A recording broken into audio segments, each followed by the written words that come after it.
বাড়িটা কার নামে আছে? এই বাড়িটা আমার শ্বশুর মশাইয়ের নামে। ও আচ্ছা আচ্ছা, শ্বশুরের নামে। আচ্ছা, আপনার নাম কি? আমার নাম দেবা। ও, আপনার বিয়ে হয়ে গেছে? আরে পাগল নাকি আপনি? আমার বিয়ে হয়েছে বলে তুমি ঘর জামাই থাকি। আপনার বউ কি করে? আমার বউ স্কুল মাস্টারে জব করে আর আমি সংসার দেখি। ওর বিয়ে হয়ে গেছে? আরে আমার বিয়ে হয়েছে, আমার বউরও বিয়ে হয়ে গেছে, তাই আমি ঘর জামাই থাকি। আচ্ছা বুঝলাম, কিন্তু বিয়েটা কার সাথে হয়েছে? আমার বউর আমার সাথেই বিয়ে হবে, আর কার সাথে বিয়ে হবে? ঠিক আছে ঠিক আছে, তা আপনার শ্বশুরের কি বিয়ে হয়ে গেছে? আমি আপনার ভাইয়ে পড়ি, আমার বিয়ে হয়েছে, আমার বউরও বিয়ে হয়েছে, আমার সাথে হয়েছে, আমার শ্বশুরেরও বিয়ে হয়েছে, নালে শ্বশুর বাড়ি বিয়ে কি করে হতো? স্যার ঠিক আছে, তা আপনি এত রেগে যাচ্ছেন কেন?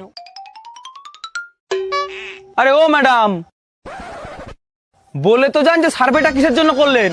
আরে আমার কয়দিন হয়েছে ব্রেকআপ হয়ে গেছে, তাই বাড়ি বসে টাইম কাটছিল না, তাই আর কি সার্ভে টার্ভে করে বেড়াচ্ছি।